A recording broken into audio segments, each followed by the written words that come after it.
Okay, this lecture is over Module 14 of the curriculum titled Routing Concepts. So why should you take this module? It is to learn about routing in a network.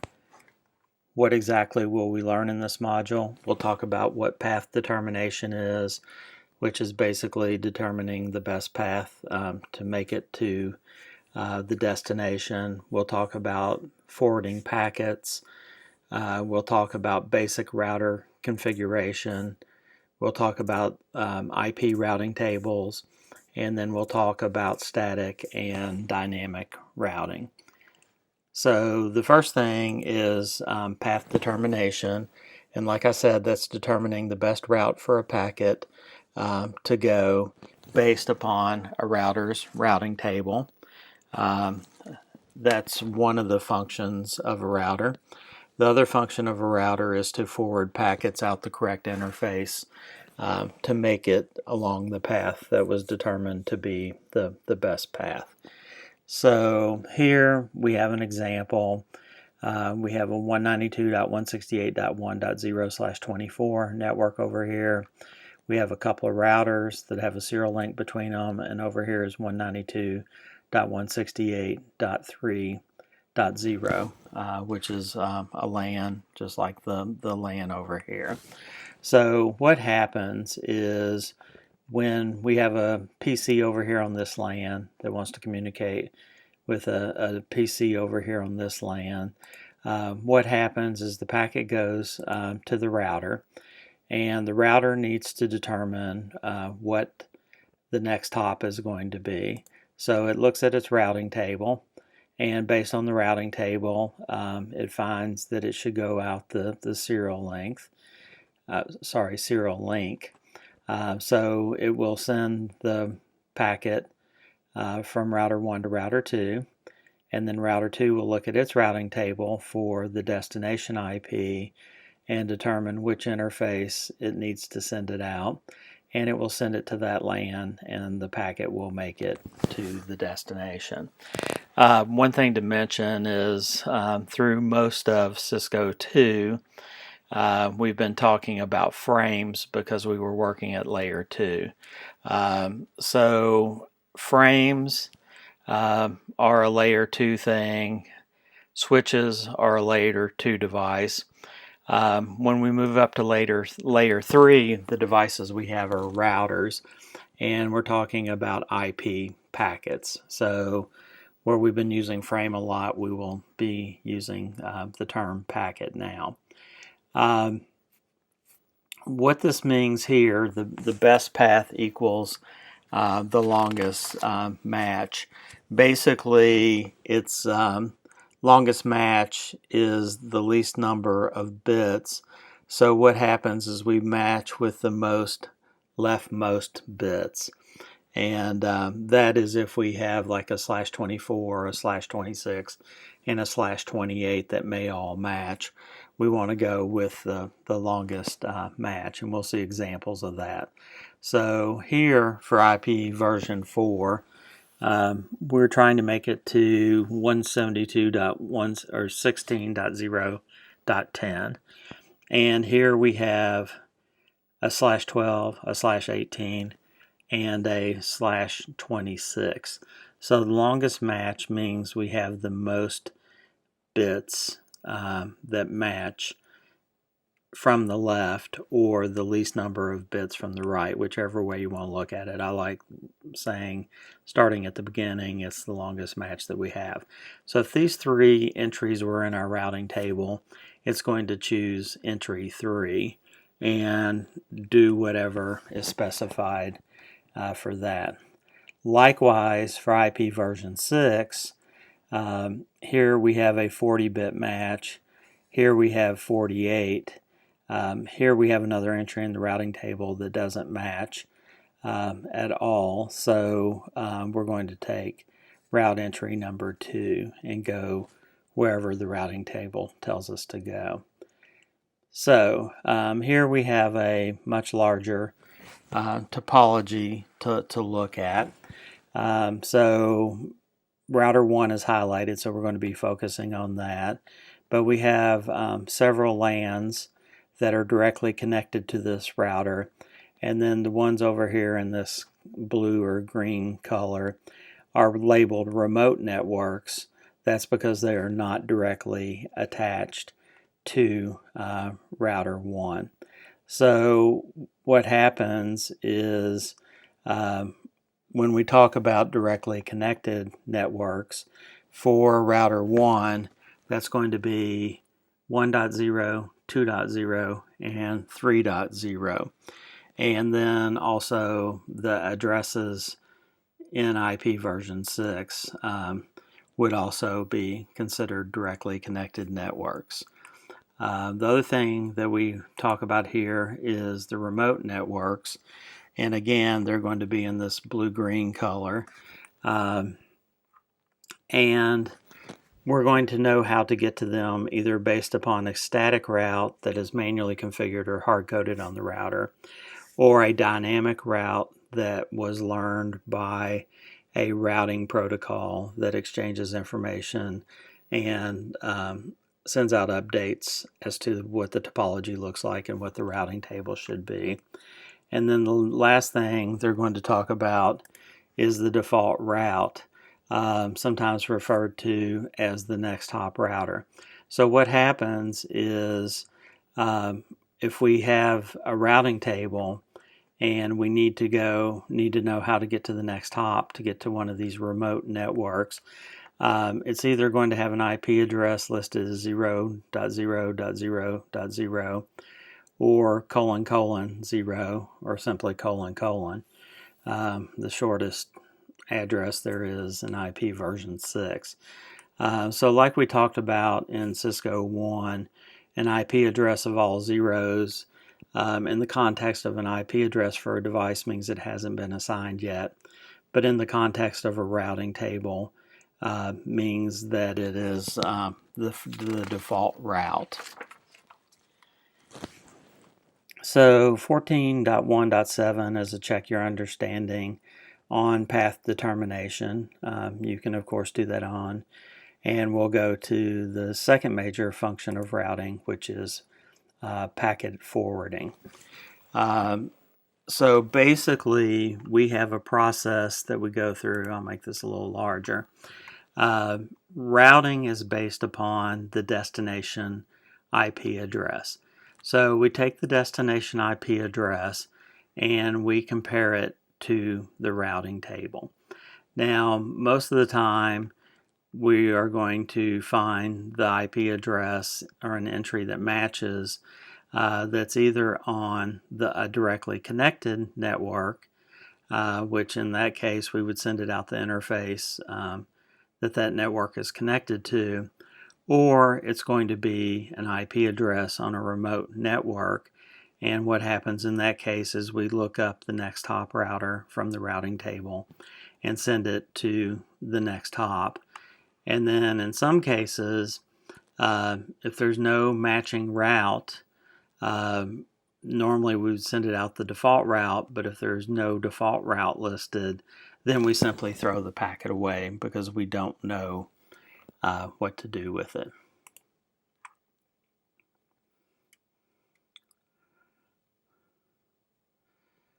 Okay, this section is titled End-to-End Packet Forwarding. So basically routers do packet forwarding, and what we have down here is a topology where we have a PC 1, and to make it to PC 2 we need to go through 3 different routers. So what happens is the intent is for PC 1 to send the packet to PC 2. So what happens is it's going to use its default route and it's going to send the packet to router 1. And then what's going to happen is router 1 is going to look at its routing table, make a decision as to what the next hop router should be, and then it's going to forward it to router 2. Then router 2 is going to look at the packet and determine that the next hop is the router through serial 010. It's going to send it there. The packet is then going to go to router 3, which looks at the destination IP address and determines that it should be on the LAN that's connected to gig 000, and it's going to send the packet out that interface. And according to the topology here, the only thing that's connected is PC2. So, forward the packet, forward the packet, forward the packet, and however many hops we need to do that for.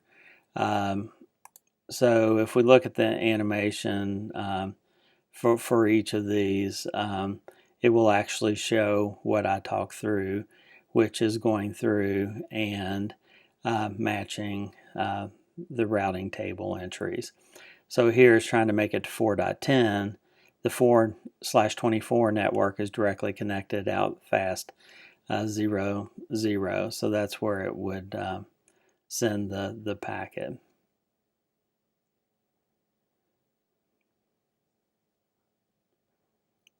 So you might want to go back and click on each of the buttons up here and then play each of the animations, like I said, that match up with what I discussed. 14.2.3 is talking about mechanisms that are used for packeting forward. These are kind of in chronological order as to when they were created. So in the beginning, we had something called process switching, which basically means every packet goes to the control plane, the CPU looks at it, and then it determines what interface to send the packet out of. Even if we have 100 packets going from the same device to the same device over here, each of those 100 packets is going to be evaluated by the CPU. Then they came out with fast switching, and basically what fast switching does is it adds a cache. And this is a term you should be familiar with from 111 and possibly from Cisco 1. But it's just a chunk of memory that's used to store information in memory. So basically what it does is it's going to record all the next hops as it determines those. And then what happens is this becomes a table lookup. Each packet that comes in, it tries to find a match in the cache. Hopefully it does. And then it sends it on its way. So if you have 100 packets going from the same source to the same destination, the first time we have to invoke the CPU to do some looking at the routing table and that type of thing to figure out where the packet goes. But then the other 99 are going to find a match in the cache table, and that will speed things up. And then finally, the current default and the most modern process is CEF, which stands for Cisco Express Forwarding. So basically what happens is you have the cache as well as an adjacency table of what devices are adjacent to you, and that is going to make the process of packet forwarding even quicker.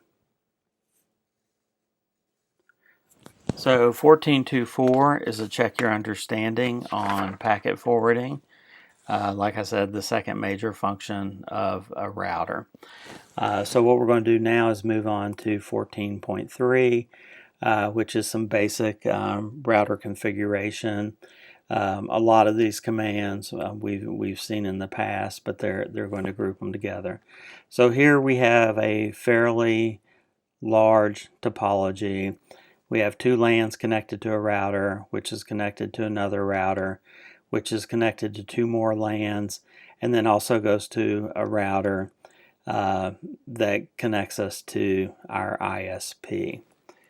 So in 14.3.2, here's some of the commands that we've had before. It starts with some pretty basic things like changing the name of the router, giving an enable password, giving a remote login password, for the virtual terminals as well, saying that we can use SSH and Telnet, turn on service encryption so our passwords are encrypted, give a banner message of the day, and then go in, turn on IP version 6 unicast routing, something we have to do with IP version 6 for a lot of the routing protocols to work. And then we go into each of the interfaces. We give them a description. We set an IP version 4 address and subnet mask. We set an IP version 6 subnet mask. IP with the prefix. We go in and set the link local address, and then we turn the port on by saying no shutdown. And like we did that for gig 000, here's gig 001, and serial interface 011. And then, of course, one thing that's very, very important to remember, one of the first commands you often learn in Cisco is copy, run, start. We just spent a lot of time configuring this router, so we want to make sure if the router is rebooted or powers off and back on, we have the correct, up-to-date, current configuration. 14.3.3 talks about some of the verification commands. The first one's on a router, the last one on a router or a PC, the ping command. So show IP interface brief is going to show us all the interfaces we have and whether or not they have an IP address and whether they're up or not. We have the same thing for show IP version 6, which is going to give us information.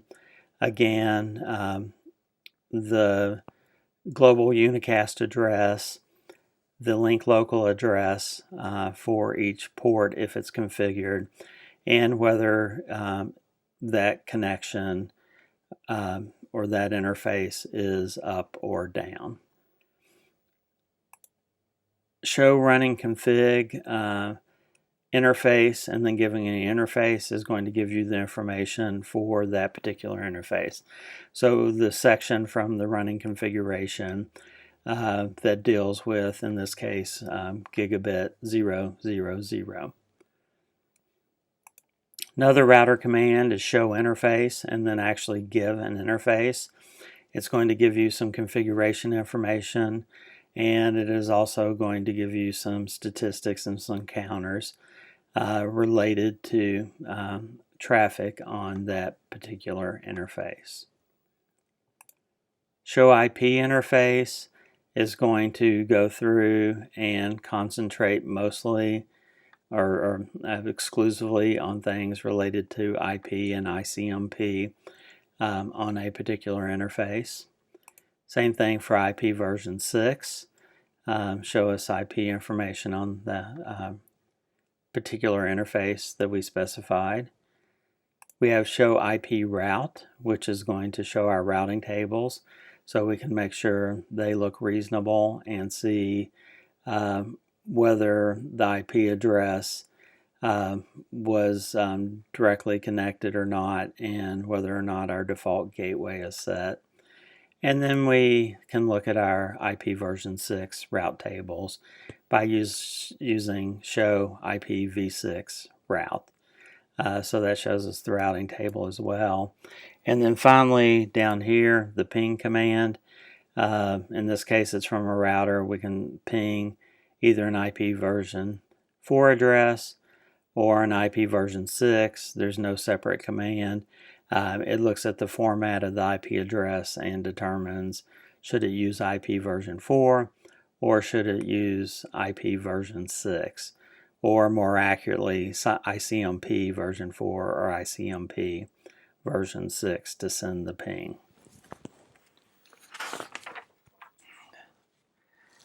The next section is talking about the filter command. We've seen this a few times. Basically what it does is it allows you to look at a portion of the output based upon filtering parameters. If we say section, it's going to display the first entire section that starts with the filter expression. If we use include, it's only going to show lines that somehow match the filtering expression. If we say exclude, it's going to exclude lines that do not match. So for example, if you do want to see interfaces that were down, you could say exclude down. And then if you use begin, it looks through the output, and for the first line that matches the filtering expression, it will start displaying output from there to the end of the output. So we have some examples here. Here we want to see the running configuration that relates to the virtual terminals. So there's the password, there's enabling them, and we can use Telnet and SSH.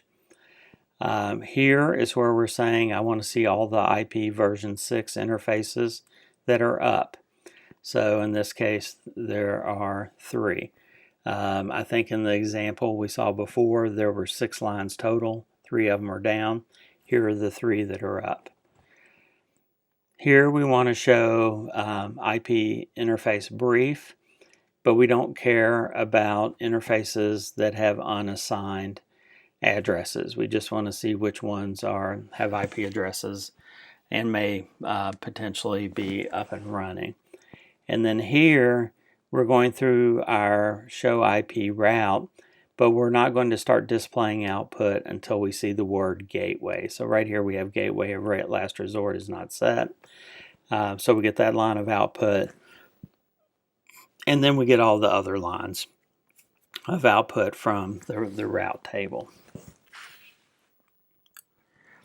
Okay, 1435 is a packet tracer on basic router configuration that we just talked about. I will be assigning this, so watch for it to appear in Blackboard, and we will move on and look at routing tables. Routing sources here basically mean how do routing entries make it into the routing table, and there are several different ways. When we configure an interface, it uses that information to know about directly connected networks. We can have static routes, which are us going in and giving all the information. If you want to make it to this network with this subnet mask, then you're going to want to go out this particular interface.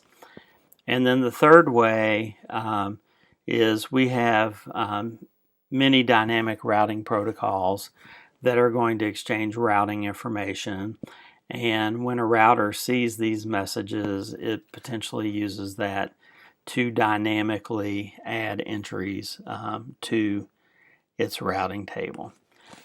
So down here on router 1, which is this router here, 3 directly connected networks. If we look down here, we see 1, 2, 3 directly connected networks. So we can look at the routing table, and based on the code here, it's either local, directly connected, or if we had a static route, it would have an S in front of it. And then here's some of those routing protocols: RIP, EIGRP, EIGRP external, OSPF. So if we have any of those, that means it was dynamically learned from a routing protocol. Now if we go back and look at router 2, it has 4 networks connected to it, and here's 3 Cs, which have the directly connected ones, and then also it has the default route is 209.165, which is the router at the ISP to make so that the packets make it out onto the internet, capital I.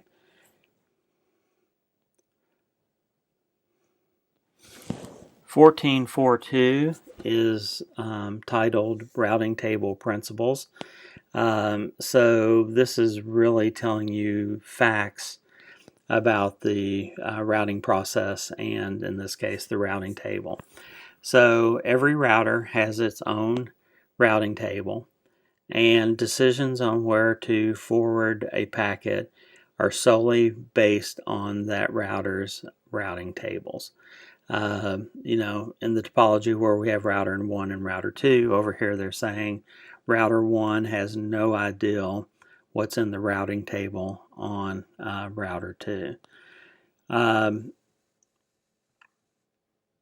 If we have two routers, even though they're in the same topology, that does not mean their routing table is going to be identical or match. And this is all about packet forwarding. So it's about how do we send a packet to its next hop. It has nothing to do with the packet returning to us. So those are what they're calling principles of routing tables. Now 1443 is talking about routing table entries. So it's showing for IP version 4 and IP version 6. So down here, the first thing is the routing source. So that's where we have like directly connected and that type of thing. 2 is the destination network. So if we're trying to make it to this network, this is the routing table entry that will tell us how to get there. 3, we have an administrative distance. So this basically has to do with the trustworthiness. So the higher, we'll see a table of these in a bit, but the higher this number, the lower this number, those are more trusted and therefore preferred. 4 is the metric that indicates the cost of this route. Smaller number is better. It's going to tell us what the next hop IP address is. Then it's going to tell us how much time has gone by since we learned this route. And then number 7 is the exit interface. So this is the interface that we are going to forward the packet out. So we're going to send the packet, in this case, out serial 011 on its way to IP 10.0.3.2 in the hopes that the packet will continue to be forwarded, as they said before, end to end and make it to the 10.0.4.0/24 network. So that's what the information in the routing table has. Now, as far as directly connected networks, this is the first thing that's going to happen. When the router boots up, for any interface you've configured, it's going to put routing information in, and it is going to go through and tell what interface we need to go out. So we're looking at the routing tables, both IP version 4 and IP version 6. So the first thing it's going to, quote, learn about is the directly connected networks. The next section talks about static routes. That's basically when we go in and hard code something. A lot of times that is if there's only one route out to the network.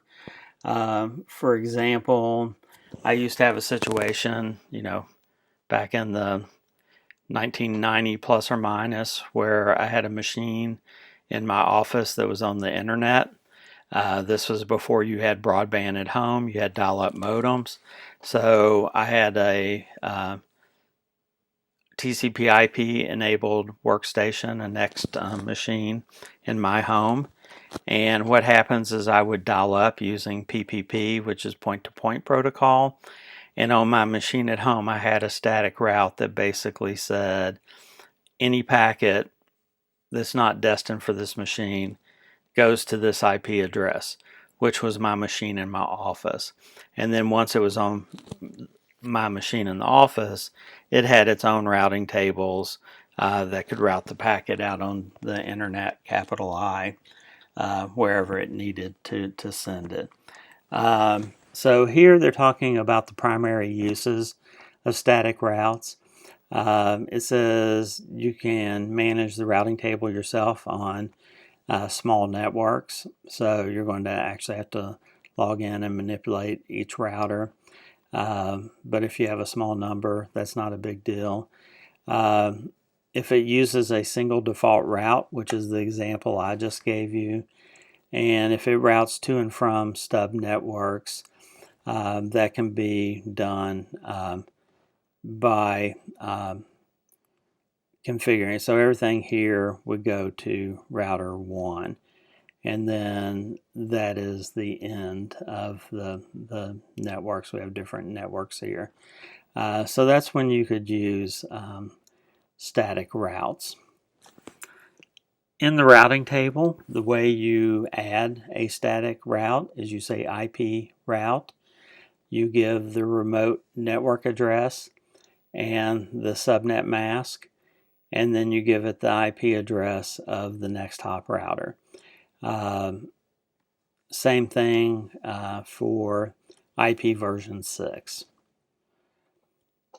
The other thing to note is when we do show IP or show IP version 6 route, these static routes are going to have an S here in the beginning to indicate that they were, like it says here, static. Dynamic routing protocols. Typically, you're going to talk about these the most in Cisco 3, but they have different ways to determine the best path, and they're going to exchange that information. If I make this a little bigger, basically what it's doing is, it has networks here. It's going to share the information about its networks with router 2. And router 2 knows about some networks over here. It's going to share that information with router 1 so that it has a complete view of the network. It knows about all the different LANs. Now, don't confuse this with what we were talking about before. When routing 1 forwards a packet, router 1, or when router 2 forwards a packet, it's going to do that based solely on its routing table. Now, there may be information in that router table that was learned from another router. So, a little bit of a difference there and something important to understand.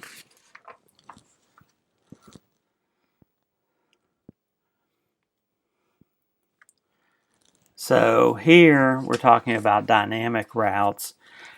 Basically, here we have some routes that have O in front of them, and that was learned by a routing code protocol called OSPF. Open Shortest Path First is what OSPF stands for. So that's one of those dynamic routing protocols. So these route table entries that are being shown here were learned via the OSPF protocol.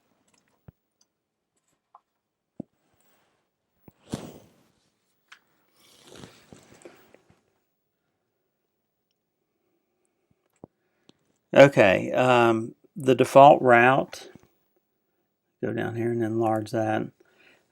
Basically, what's going to happen is we have a default route. So if we're trying to make it to a network over here, that will be sent out the serial link. But router 2 has a static route, or a default route, which is static, to the ISP. And when they're exchanging information, it's going to share that default route. So router 1 knows that the default route, if it doesn't have something in its routing table, should be out to the ISP. Now, the one thing that we talked about before is router 1 should have learned from router 2 about this network and this network. So presumably, if it's trying to reach one of these two networks, it'll know to send it to router 2 over the serial link so it can make it to these two, whichever LAN it needs to. But if it's not directly connected network or networks it's learned about, then send it out the default route to the ISP, which should be able to get the packet to its destination. And down here, we're showing the routing table. Again, an IP address of all zeros, which in IP version 6, : is a shortcut that means put however many zeros you need here. So : is a very short way to refer to the IP version 6 address that is 128 zeros.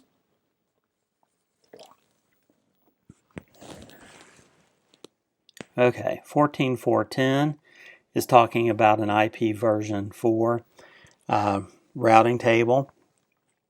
One thing they talk about here is classful and classless subnetting. You should have learned about this in Cisco 1. Classful subnetting is when we had the subnet division point being on one of the decimal points in the decimal dotted notation. So if you divide the IP address and say the first byte is the network and the remaining 3 bytes is an individual host on that network, that's class A. If we divide in the middle, that's class B. If we divide on the third decimal, that is class C networking. And a long time ago, it was obvious that we were going to run out of IP addresses. So to extend IP version 4, we went to classless addressing, which means you can divide anywhere you want. As long as there's at least 2 bits in the network portion and at least 2 bits in the host portion, you can divide anywhere in between there. So here, we have basically subnets. So 192.168.12.0/24. We also have some /30s and some /32s. So it's telling us that it's variably subnetted, which means we used a variable length subnet mask. And there's 2 different masks creating 2 different subnets. And all of these are reachable over serial 0, 0, 0. Down here, we have the same thing. We have different, what would be a class C network like 030. It's subnetted down to 031 and 040 and 050. So those are showing the subnets as well. As far as IP version 6, we don't have this concept of classful subnetting. So every IP version 6 entry is formatted and aligned the same way because we don't have this variable length subnetting mask that's been forced into what originally was classful networking. So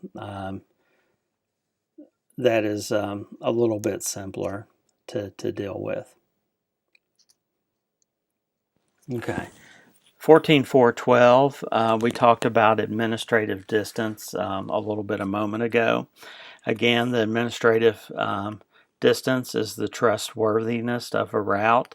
What's going to happen is if it finds multiple routes to make it to the destination, it's going to use the one with the lowest administrative distance, which is going to be the preferred route. As far as trustworthiness, here are the administrative distances. So we can see the absolute lowest one is directly connected. That is going to be set in the router when the interface is configured. A static route is next. So basically these are priorities, and if we get multiple routes, we're going to use the one that's the highest up this list. That is, the administrative distance is the smallest value. So the next section is check your understanding on IP routing tables.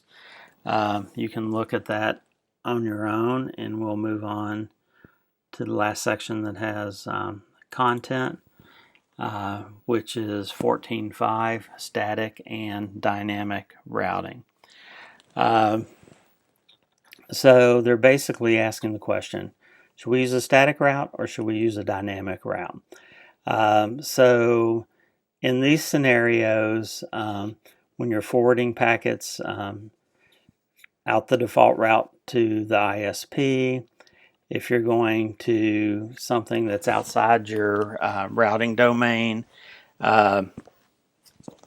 so you don't know about it, or it will not be learned through one of the routing protocols, we may need to use a static route. When we want to explicitly define a path for some reason to a specific network, or if we're routing between stub networks, we may do that. What happens is, in the case of dynamic routing, if you have lots of routers, you want them to learn the routes. You don't want to have to encode that. When you change the topology, when you want your routers to figure that out and deal with it automatically, and for scalability, to learn about new networks as they appear, you're going to want to use a dynamic router. So down here we have a comparison as far as configuration complexity. Dynamic routing is fixed regardless of the network size. As you add more in a static routing environment, you're going to have to your configuration is going to get more complex and going to take more time. Topology changes, dynamic routing learns about them automatically, whereas in the case of static routing, an administrator is going to have to add those routes that deal with how the topology changed. Scalability, dynamic routing just happens, so you don't have to worry about that. But as you get more and more complex network topology, you are not going to be able to keep up with it, or it's going to be very time consuming to keep up with static routing. Security must be configured with dynamic routing, however it is inherently built in with static routing. Resource utilization, static routes don't use CPU. Dynamic routing does use CPU, it does use memory, and it does use bandwidth exchanging the protocol packets.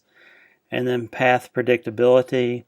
In the case of static routing, you know what it is because you explicitly set it. In the case of dynamic routing, you would have to do some investigation to figure out how a packet is going to travel through the network. So here is a timeline of various routing protocols.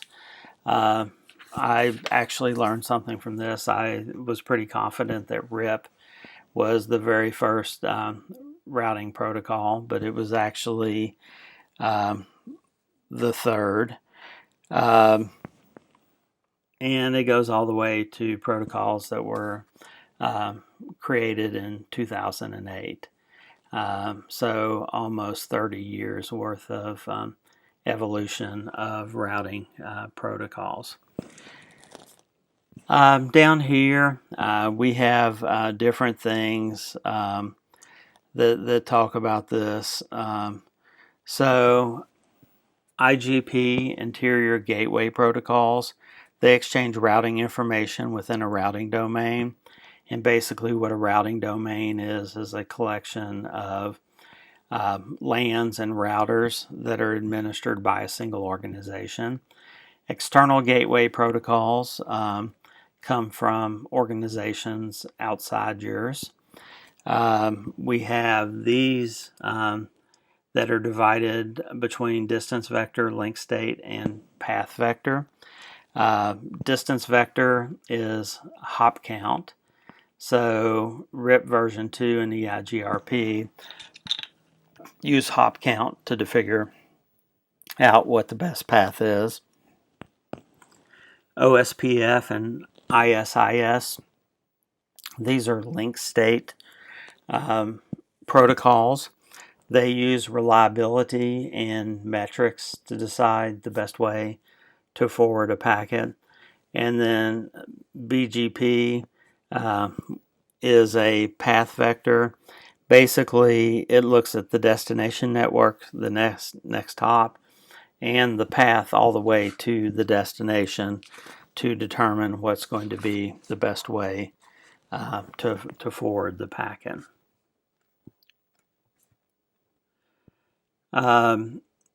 So we've kind of alluded to these earlier on. Why do we have dynamic routing protocols? Well, it's so we can discover remote networks. It's so we can maintain up-to-date routing information. So as topologies changes, as things go up and down, that routing information will be updated. We use them to choose the best path to the destination networks. And if one of these paths goes away, dynamic routing protocols have a way to figure out the new best path and start forwarding packets there.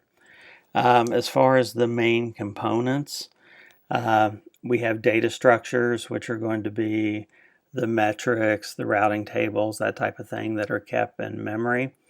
We're going to have routing protocol messages that are transferred between neighboring routers to exchange routing information. And then there's going to be an algorithm to accomplish a task, whether that task be forwarding the packet or updating best paths and exchanging that routing information with other routers. So down here, what they're showing you is, and these can be happening at the same time, router 1 is going to send updates, router 2 is going to send updates to all of its neighbors, and router 3 is going to send updates to all of it.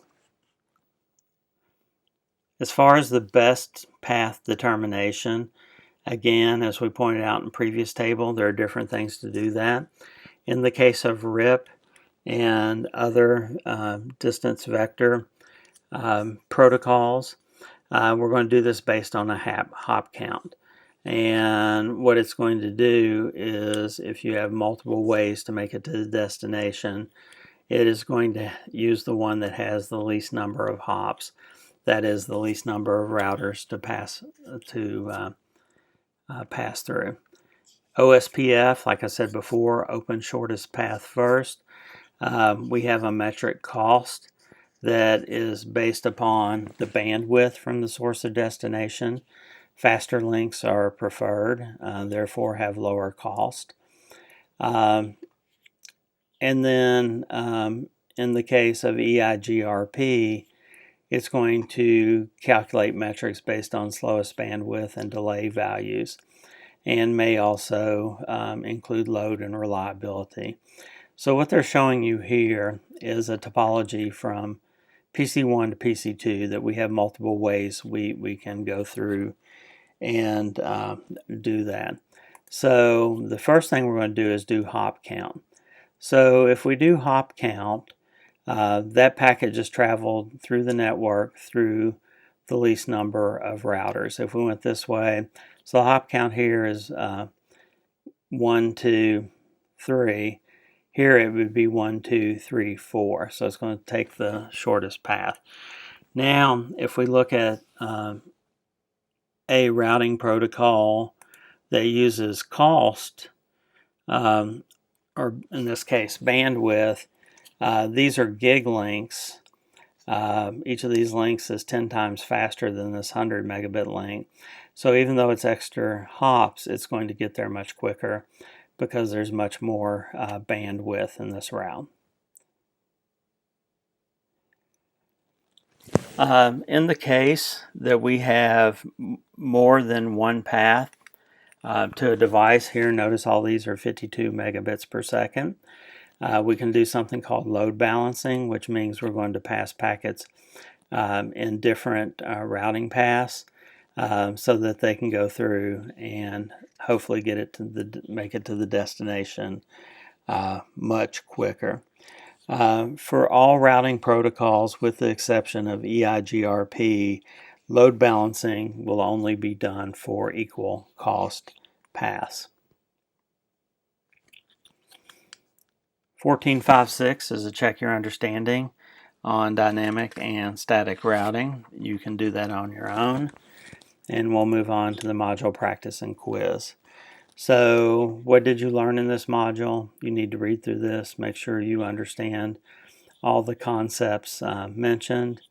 And then once you think you're ready, you can take the module quiz on routing concepts and make sure you understand things for the entire module. And with that, that finishes up module 14.